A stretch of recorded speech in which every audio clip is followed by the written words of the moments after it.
This is one of the worst cases I've ever heard. It is up there with some of the most depraved and barbaric things I've ever heard done to a young person.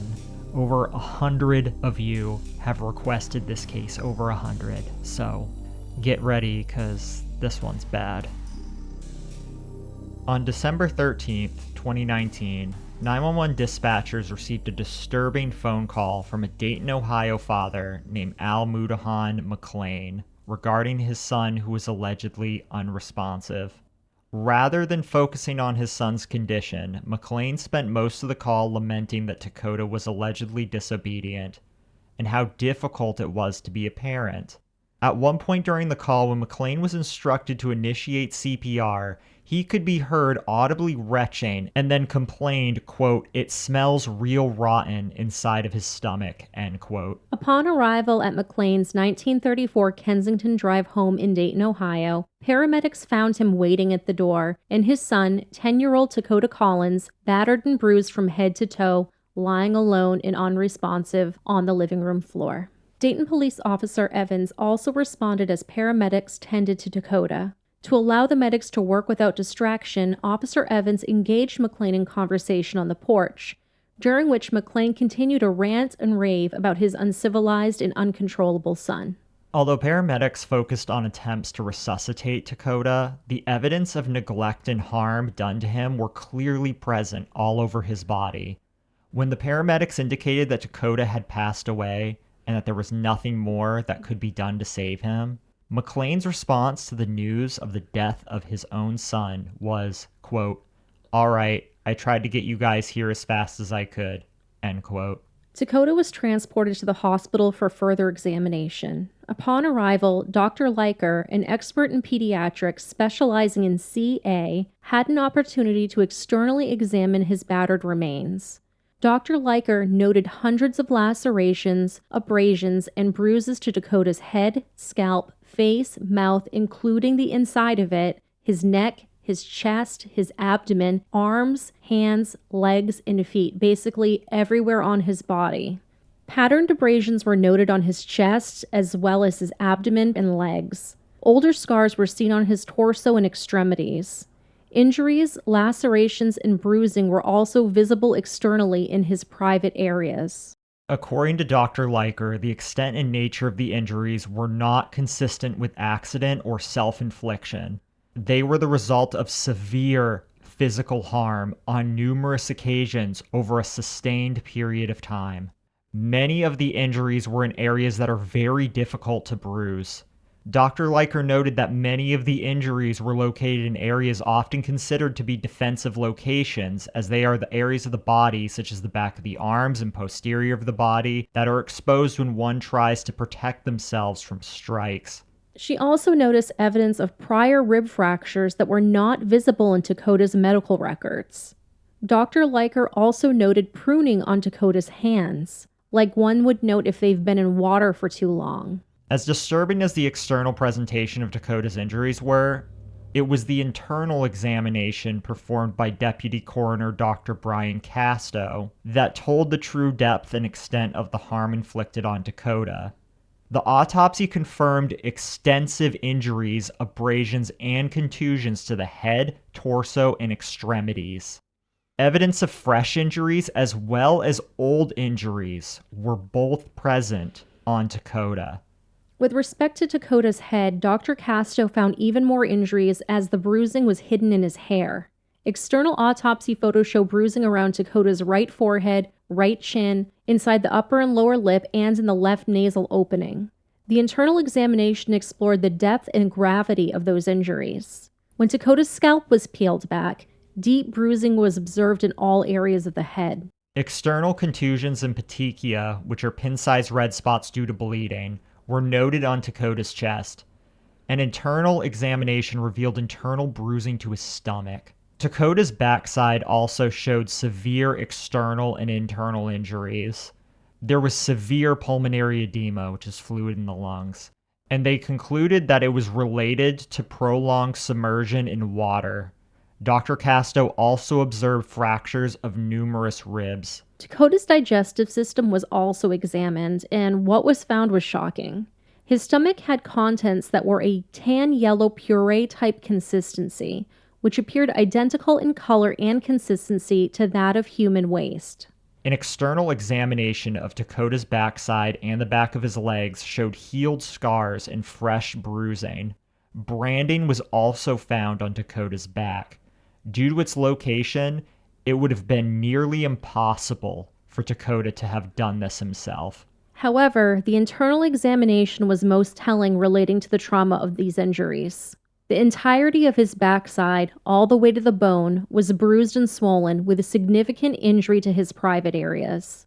Observed were 2 half-inch lacerations. Internal examination showed the depth and damage of this injury. The internal examination of Dakota's pelvic area revealed an abundance of blood associated with the injury.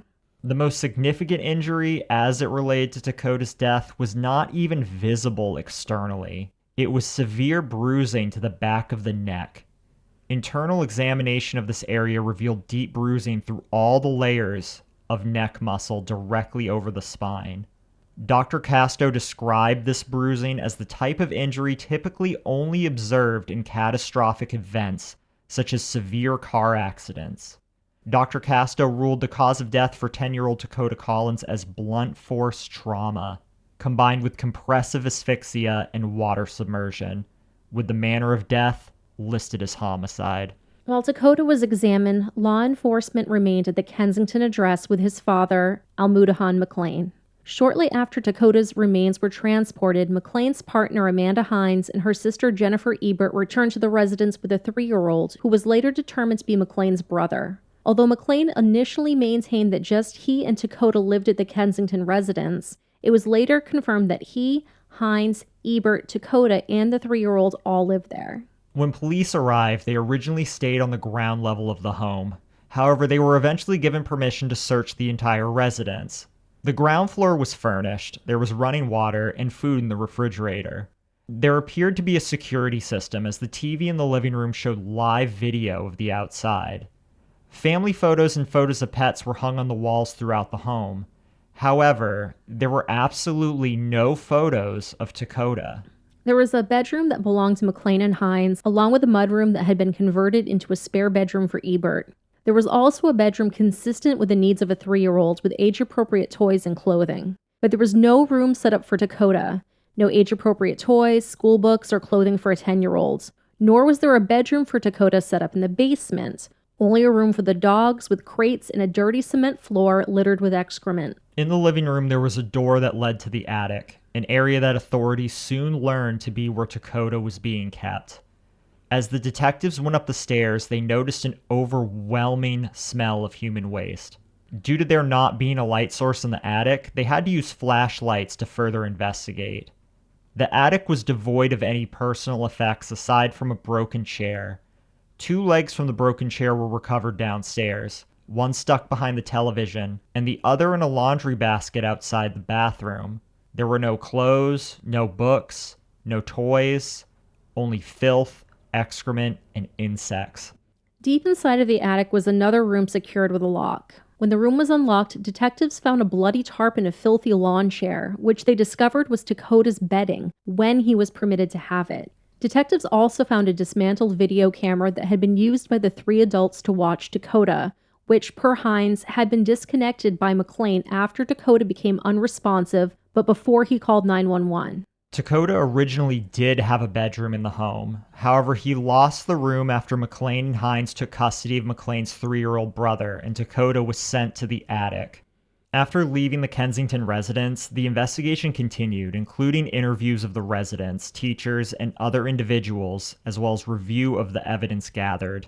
As the details unfolded, it became clear that the only thing more horrific than the facts of Dakota's death were conditions he was made to live in at the hands of his father, his father's partner, and her sister. On January 5, 2015, Dakota was enrolled at Horace Mann Elementary School at the age of 7. Although they were unsure of Dakota's specific needs, his teachers recognized that he could benefit from a little help. Although he did not have issues at school with proper restroom usage, he was sent to school daily smelling of human waste. He was also sent to school with embarrassing and potentially painful haircuts, making him vulnerable to ridicule, in addition to the ridicule he already faced from the odor. The school tried their very best to help with Dakota, providing him with donated clothing to wear during the day while they washed his soiled ones. Teachers sent Dakota to the school nurse who would assist him with these issues. When notified of what was going on, McLean refused assistance and was enraged with staff interventions, further demanding that the school nurse not see Dakota for any reason at all. Ebert noted that McLean would give Dakota weird haircuts, knowing that it would cause him ridicule. Hines noted, and teachers confirmed, that McLean wanted daily updates from teachers. Hines would get those reports and then relay them to McLean. If they were anything but glowing, unbeknownst to his teachers, it would result in severe discipline for Dakota. Based on the account of Hines, Dakota was ordered to stand in the living room and hold a loaded book bag. Most days of the week, from the time he got home from school until it was bedtime, this was Dakota's life. On weekends, if Dakota did not have a good report card, he would be made to stand in this position in the living room for the entire day. Dakota was an active and rambunctious youth, so it was no surprise that he didn't receive a perfect report from the school daily. However, because of this, Dakota's life was a living hell when he was at home. McLean was furious with Horace Mann Elementary and blamed the school for repeatedly sending CPS to his house. However, when CPS did come, the family was prepared. McLean and Hines instructed Ebert and Dakota on how to act when the door was knocked on, which was to stay behind a locked door and not be heard. Then McLean and Hines would schedule a time for CPS to return. McLean had Dakota prepared to answer their questions. He was to tell them nothing and act perfectly happy. CPS had a host of resources to offer the family, including connecting them to medical or psychological services. Sorry about Prada's meowing. However, McLean declined their assistance. He blamed the school and Dakota for their intrusions and would take his rage out on Dakota after every time they came, beating him, throwing him, kicking him, body slamming him. Any marks left behind would be covered by long sleeves and pants. For those that weren't here for last week's episode, I want to quickly address sponsors in true crime. I know some people believe that true crime channels, podcasts, or even TV shows should have no sponsors because we're talking about horrific events. Please know that honoring those that have suffered is the utmost priority to us. We spend a minimum of 40 hours each week on every episode on top of our full-time jobs. Sponsors help us cover our hosting fees as well as tools we use to produce these episodes for you. This is no disrespect to Dakota.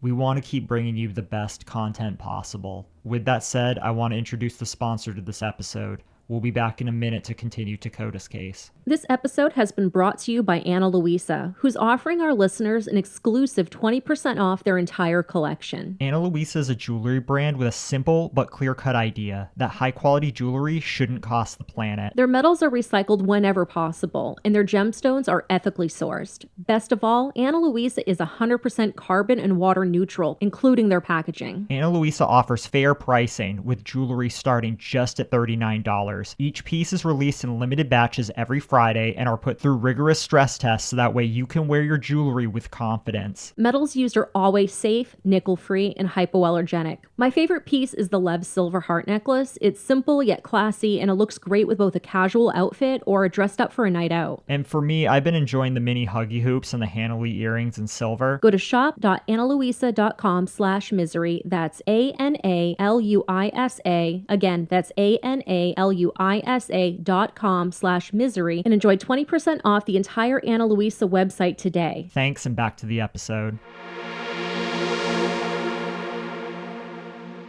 Fed up with the repeated interference, in May of 2018, McLean and Hines withdrew Dakota from school, the one place where Dakota found at least a momentary refuge during the day.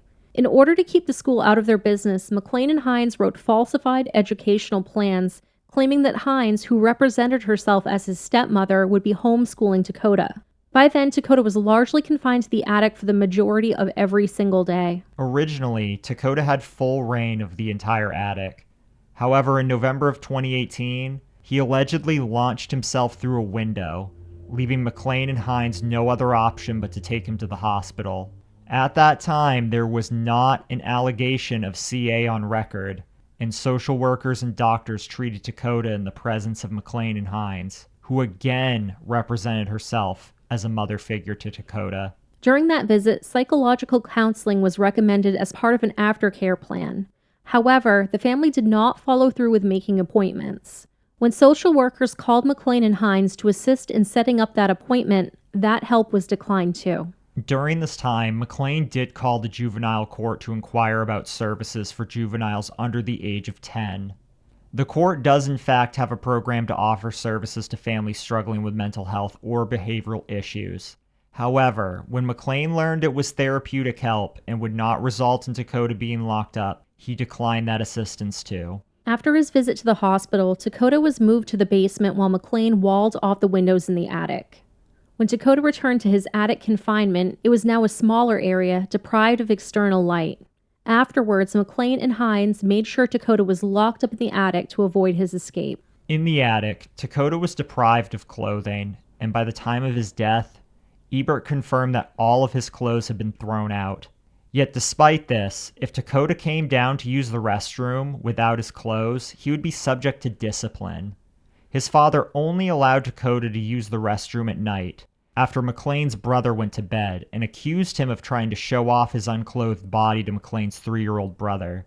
To further humiliate him, McLean began to call him slurs and would refer to him by using girls' names. Once confined to the attic, Dakota spent all day, every day in painful poses created by McLean. All 3 adults watched him from the comfort of their living room television.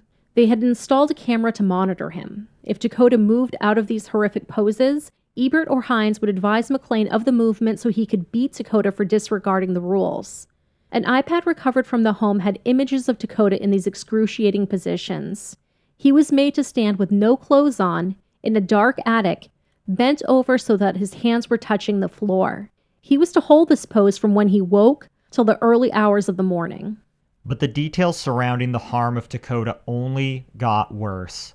As McLean spoke to 911 dispatchers, as well as Officer Evans and detectives, he repeated a theme about how Dakota would not stop eating his own waste. However, McLean failed to mention that it was he that physically made Dakota perform this dehumanizing act. Per Ebert, and later confirmed by Hines, it started as a disciplinary action handed down by McLean. McLean became enraged that Dakota, who was confined to the attic without access to a bathroom, had no choice but to use the floor. McLean commanded Dakota to eat his own wastes, and when Dakota refused, McLean physically made him do so. Dakota tried to refuse, but McLean made sure that he had no escape. After that, Dakota knew that he was expected to do this or face further suffering. The last hours of Dakota's life were detailed by Hines and Ebert. McLean had been out drinking, and when he came home, he took his anger out on Dakota. Ebert from another room heard Dakota crying and saying no more.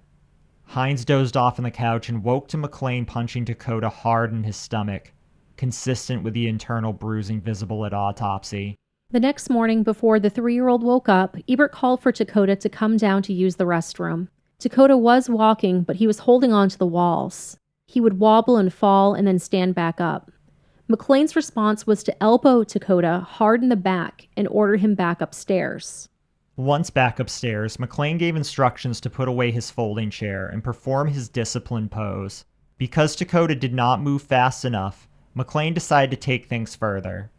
As Dakota laid down on his stomach, McLean stood on his back, forcing all of his weight, even reaching to the ceiling to push down extra hard on Dakota's body, crushing him. This is a man that's over 200 pounds. After this, McLean again had Dakota stand in the same pose and went downstairs to watch TV with Ebert and the 3-year-old, all the while yelling up at Dakota, calling him a mama's girl, as well as slurs that we cannot say here. McLean then took a bottle of hot sauce up to pour on Dakota's backside. McLean readily admitted that pouring hot sauce on Dakota's private areas was something that he did frequently, even daily in the last weeks of his life, according to Ebert. He had called it one of his parenting tools. Still not satisfied that Dakota was sufficiently compliant, McLean threw him around some more, grabbed him by the ears, and dragged him down the steps. He took Dakota into the bathroom and told him to clean his shorts. When Dakota again did not move fast enough, he was told to move faster or he was going to drown. Ebert from the living room then heard splashing and Dakota gasping for air. McLean took Dakota back upstairs, and from the monitor, Ebert could see him laying on the lawn chair in the fetal position as McLean stood behind him. While McLean was standing behind Dakota, Ebert could see him making a repetitive motion with his hands. McLean's arm was going back and forth by Dakota's rear ends, and Ebert thought McLean could have been using the hot sauce. But when he came back downstairs, he tossed the chair leg that he had apparently used on Dakota behind the dresser. McLean admitted during his interviews that the chair leg had damaged Dakota's insides, but he denied that he was the one that shoved it in there. He tried to explain the injury was self-inflicted by telling detectives that he saw Dakota stick it inside himself. He went on to describe asking Dakota to pull it out. McLean later told detectives, quote, "That's the kind of stuff he was into," end quote, before quickly assuring detectives, without them asking any questions about this, that McLean himself was very straight. Finally, McLean changed the story to Dakota fighting to keep the chair leg inside of him, and that he had to wrestle him to get it out. McLean claimed that he had took him to the tub to clean him up, but saw the injury was not too bad, which was wholly inconsistent with the actual injury inflicted to Dakota per his autopsy. After McLean came back downstairs and discarded the chair leg, Dakota never made another sound. He no longer would have to incur the wrath of his caretaker. All adults in the home were arrested and charged in Dakota's death on December 14th. While in the police cruiser, McLean again only seemed concerned for himself and the conviction he was likely to receive, not about the death of his son. McLean asked the officer, quote, "You can get the death penalty though, right?" End quote. To which the officer responded, "That's up to the prosecutors, that's not up to us." McLean's concerns about the death penalty did not end up playing a role in his case. Prosecutors said they charged McLean with all possible charges, including homicide.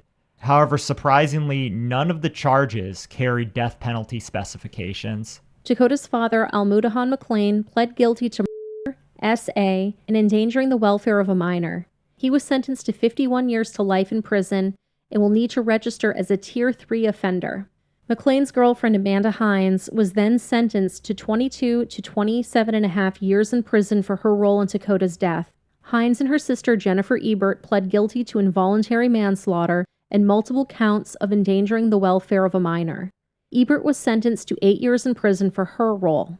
All three defendants received credit for time served, which is more than 600 days for each of them.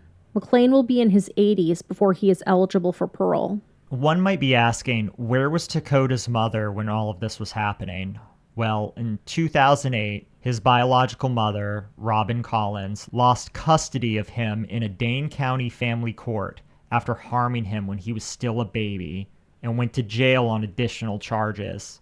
A person can only call and tell you so much of you not doing anything that they feel like them calling isn't doing anything. If they called 17 times, not even including the times that I've called, then and nobody's being done, or maybe they're thinking, oh, maybe they investigated and and there's nothing going on, or maybe I'm just, thinking too much of it, or maybe there's something else, and maybe that's what happened.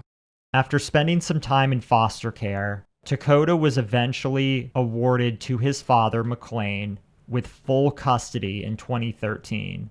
In 2014, McLean got permission from the judge to leave the state for Pennsylvania. Instead of doing so, he went to Dayton, purchased a house, and Dakota's mother and grandmother were unable to track him down. But McLean already had a criminal history. At the time, he had pled guilty to a misdemeanor for beating and choking a man. 3 days after the custody decision, he was charged with beating Hines with a metal pole. Those charges were dismissed when Hines decided to not cooperate with the police. Allegedly, family court judges who are constantly processing custody and divorce cases aren't required to check the addresses or follow up on moves in most instances. It's not legally part of a court's role to follow up on address changes out of state. If CPS was involved, where records would be off limits to the public, it would be CPS that would be responsible for checking on those cases and ensuring the right case information was passed to the state where the family moved. But privacy laws mean it's not known if CPS was playing a role in Dakota's case at the time of the move. When reached for comment, Wisconsin's DCF office said they couldn't confirm or deny whether Dakota had ever been in the system. If you appreciate this video, know that we have put a lot of time and effort into it. We put in the amount of time that one would spend at their full-time job every week on one episode. All I'm asking in return is if you appreciate what we're doing, to please hit that subscribe button if you're listening on YouTube. We have a lot of new viewers here, and it would mean a lot to me if you hit that subscribe button to make sure you never miss one of our future episodes. We also have a very wonderful group of people going that extra step to support us on Patreon. I will put their names up right now. We have quite a few new patrons that I want to say welcome to. So welcome to Robin, Kylan, Chelsea, Michelle with 2 L's, Michelle with 1 L, Kiki, Leslie, Taryn, WC, and Christina. Welcome and thank you so much for joining. Also, special shout out to Levi, Hollie, Melissa, and Chaka, our highest tier Patreon supporters. There's their lovely picture right now. There's Halls and Dolls, Hollie's mask store. If you want access to the best masks we've ever worn, please go to Hollie's Etsy. The link is down below. Also, shout out to Ken and Hannah for making contributions directly to our PayPal this month. If you too would like to support us on Patreon, help keep this show going, as well as get access to all of our secret episodes, you can do so at patreon.com/themiserymachine. The link for that will be down below. One last thank you to Ana Luisa, who sponsored this episode. Again, if you want 20% off their entire inventory, shop.analuisa.com/misery to get 20% off. Also, for those that did not see the community post on our YouTube, we did lose Kyten this past week. His health had been rapidly declining over the past couple of days, and yesterday, because we're recording this on the 10th, he made it very clear that it was time. So I want to say thank you to everybody that has been there for us, that has been supporting us, that gave us well wishes, and gave us suggestions for Kyten's care.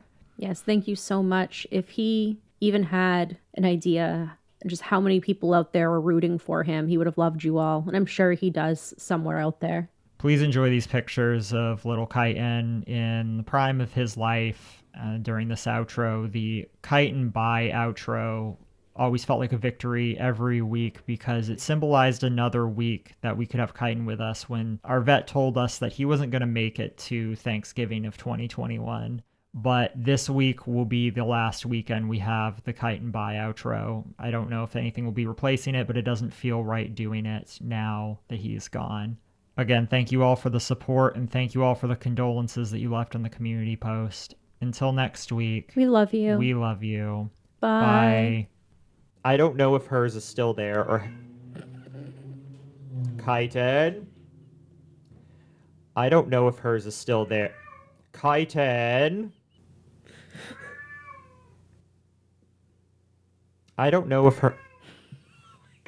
You might need to just pick him up for a second.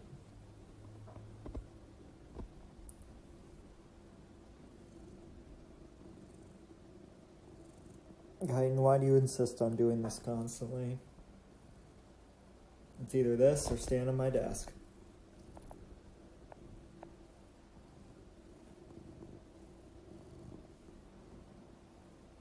Can't even see you on the camera. Just blend in. Kyten, come here. Model for the camera. Aww. Do you want some water? Here. You can play in it. If you want to. Kyten.